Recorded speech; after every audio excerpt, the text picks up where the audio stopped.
नमस्कार। क्लिक गुरुजी में आप सभी का हार्दिक स्वागत है। आज निर्देशक ज्यामिति कोऑर्डिनेट ज्योमेट्री के बारे में हम लोग इनके कुछ बेसिक 7 फॉर्मूलेज हैं उनके बारे में सिंपल चर्चा करेंगे। पहले उसके बेस पे फिर हम आपको काफ़ी सारे इसके क्वेश्चंस करेंगे कि कहाँ से इन बेसिक 7 फॉर्मूले से कितने क्वेश्चन अब तक पूछे गए हैं और कैसे पूछे जाते हैं। तो आइए चलते हैं। और मैंने नोट इसलिए नहीं किया, एक बार आपको इसने यहाँ पे दिखा दिया ताकि आप उसको क्लियर चीज़ों को नोट कर लें, चाहे तो स्क्रीनशॉट लेकर भी रख सकते हैं। तो फर्स्ट ऑफ ऑल सबसे पहले इसमें जो फॉर्मूला आपको है वो है दो बिंदुओं के बीच की दूरी डिस्टेंस बिटवीन 2 पॉइंट। देखिए यहाँ से क्वेश्चन जरूर पूछा जाता है और ये सिंपल आपने खूब किया भी है। दो बिंदु के बीच की दूरी मान ली, एक को पी कह दिया, एक को आपने क्यू कह दिया। के बीच की दूरी क्या होता है, P Q. x2 minus x1 का whole square plus y2 minus y1 का होल स्क्वायर किसके अंडर में, अंडर रूट के अंडर में। ठीक है, x2 माइनस x1 का whole square plus y2 minus y1 का होल स्क्वायर किसमें, रूट में। ये दो बिंदु के बीच की दूरी के लिए ये फॉर्मूला आपने किया होगा। ये फॉर्मूला आपने 10th क्लास से ही पढ़ना स्टार्ट कर दिया होगा मेरे ख्याल से। नेक्स्ट आपका है, यदि O मूल बिंदु हो तब मूल बिंदु O व बिंदु P के बीच की दूरी, तो हमने कोई मूल बिंदु हमने O मान लिया, ठीक है, और यहाँ से बीच की दूरी, तो फॉर्मूला क्या बन, भाई मूल बिंदु 0,0 होगा, मतलब यहाँ पे 0,0 हो गया, एक वैल्यू ऐसी रह गई, तो वही x2 माइनस x2 माइनस 0 हो जाएगा और y2 माइनस 0 हो जाएगा। ठीक है, y1 0 हो जाएगा।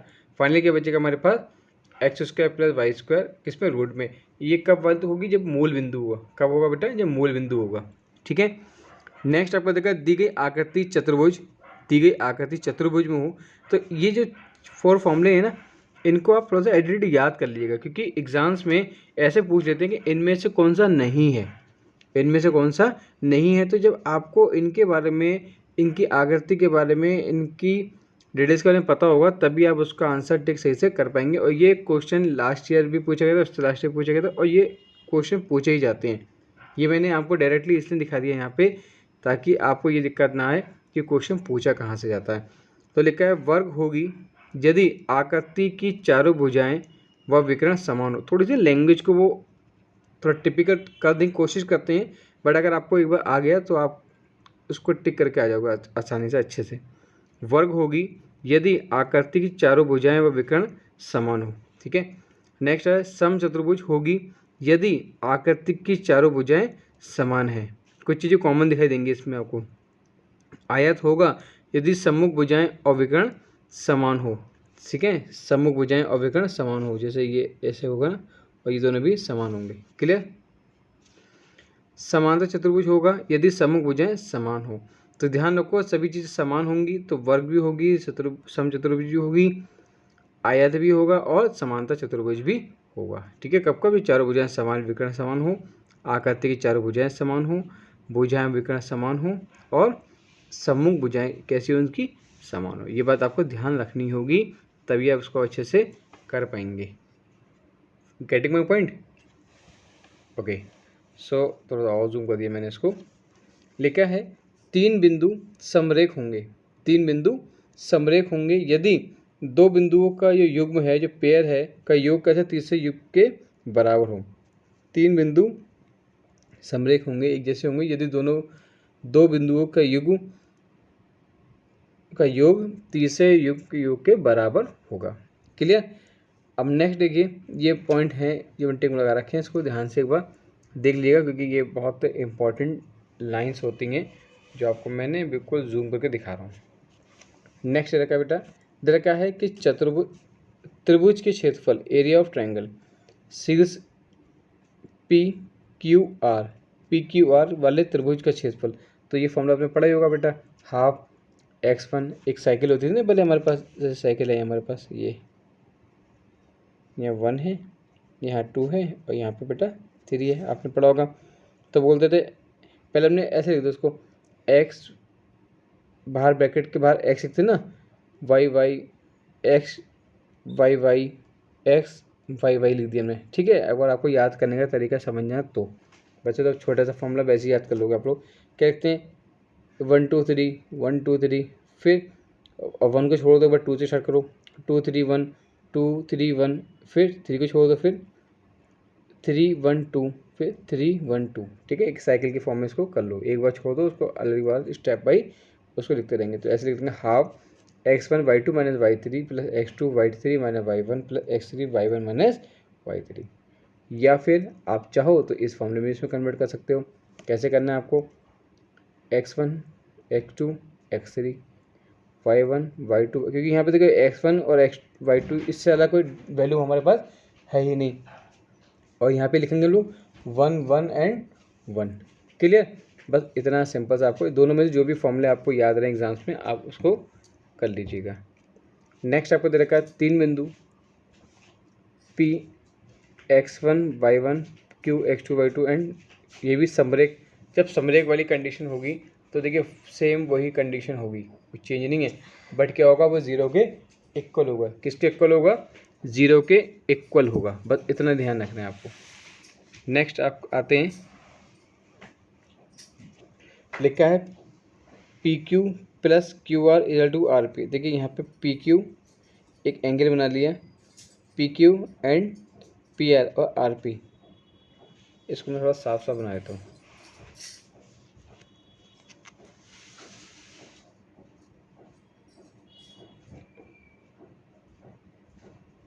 पी क्यू और क्यू आर और आर पी ये कैसे होंगे, आपस में इक्वल होंगे। ठीक है, या फिर कहते हैं P R plus Q R is equal to P Q. वो आप अपने अकॉर्डिंग इसको चेंज कर सकते हो, कोई भी एंगल वो तो बिंगो की तरह होता है, आप उसको कहीं भी रोटेट कर लीजिए, शेप उतना ही आएगा। अब ये 4 कंडीशंस हैं, इन्हें और ध्यान से देखिए। ठीक है, निर्देशांक अक्षों व रेखा a x plus b y plus c is equal to 0 द्वारा बने त्रिभुज का क्षेत्रफल सी स्क्वायर अपॉन 2ab होता है। ये फॉर्मूला आके हमेशा याद कर लीजिएगा, वरना इसको सॉल्व करने में बहुत टाइम लगेगा। ध्यान रखिए, निर्देशांक अक्षों व रेखा एक्सिस दे रखी हो, लाइन दे रखी हो, a x plus b y plus c equal to 0 द्वारा बने त्रिभुज का क्षेत्रफल क्या होगा, सी स्क्वायर, ये वाली value C square plus 2ab होता है। ये डायरेक्ट फॉर्मूला क्वेश्चन आता है, डायरेक्ट अगर आपको फॉर्मूला पता होगा तो आसानी से कर लोगे।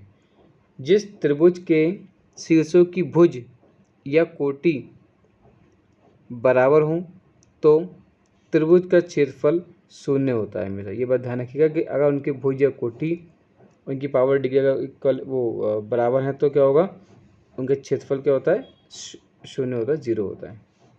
यदि O 0,0 P A,0 और Q 0,B हो तो त्रिभुज का ओ पी क्यू का क्षेत्रफल कितना होगा, हाफ ए बी। कितना होगा, हाफ ए बी। यदि त्रिभुज का एक शीर्ष मूल बिंदु पर हो तो त्रिभुज का क्षेत्रफल half x1 y2 minus x2 y1। यदि त्रिभुज का एक शीर्ष मूल बिंदु पर हो, जब मूल बिंदु पर होगा तो क्या होगा, त्रिभुज का क्षेत्रफल होगा half x1 y2 minus y2 x2 y1।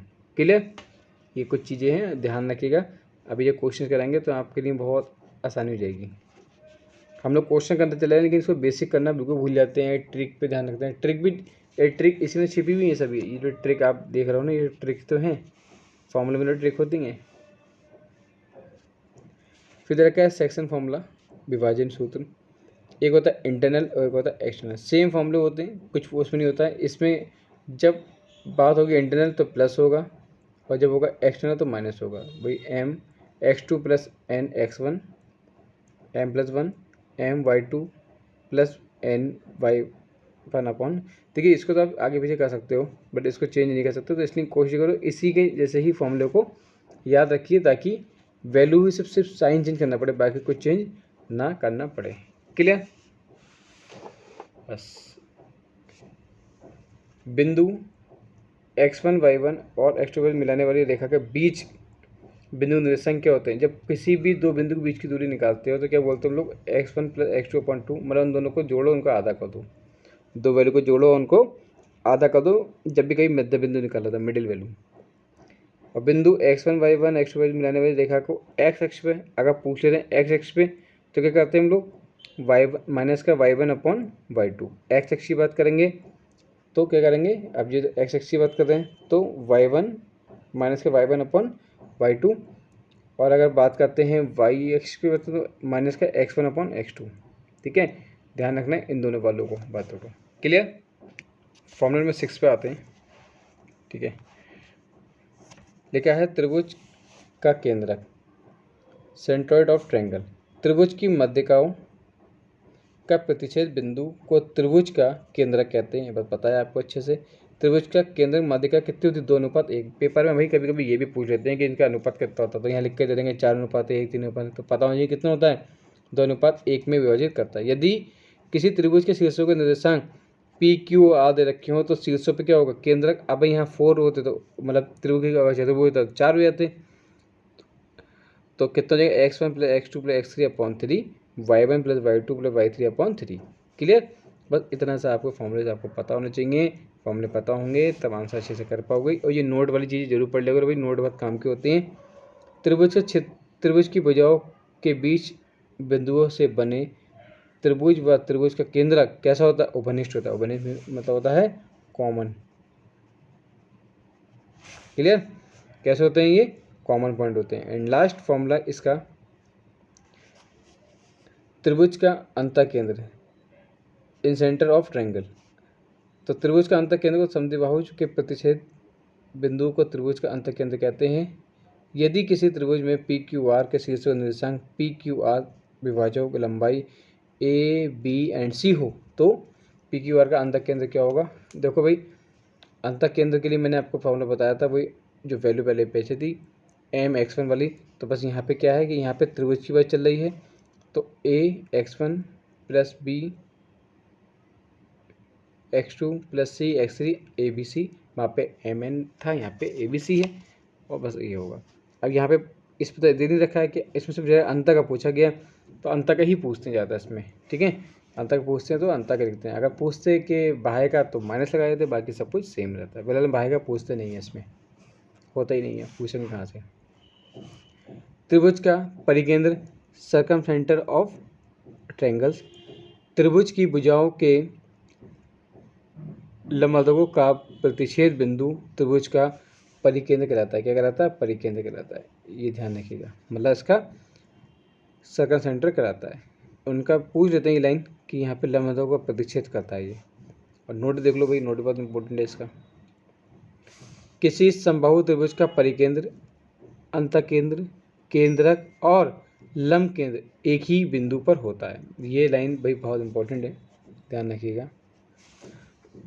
किसी समबाहु त्रिभुज का परिकेंद्र, अंतःकेंद्र, केंद्रक और लंब केंद्र एक ही बिंदु पर होता है। सॉरी। तो ये जो बेसिक फॉर्मूले मैंने आपको बताया, मैंने आपको पूरी बुक से नहीं करा रहा हूँ, सिर्फ ये फॉर्मूले मैंने इसलिए बताया आपको ताकि आपको आइडिया हो जाएगी यहाँ से क्वेश्चन कितने पूछे जाते हैं, कैसे पूछे जाते हैं, कहाँ कहाँ से क्वेश्चन आते हैं। तो उसके बारे में आपको हम चर्चा स्टार्ट करेंगे नेक्स्ट वीडियो में। सो चैनल को सब्सक्राइब एंड लाइक करना बिल्कुल ना भूलिएगा, और ऐसी वीडियो आपको प्रोवाइड हम कराते रहेंगे। Thank you so much for watching this video. Have a good day.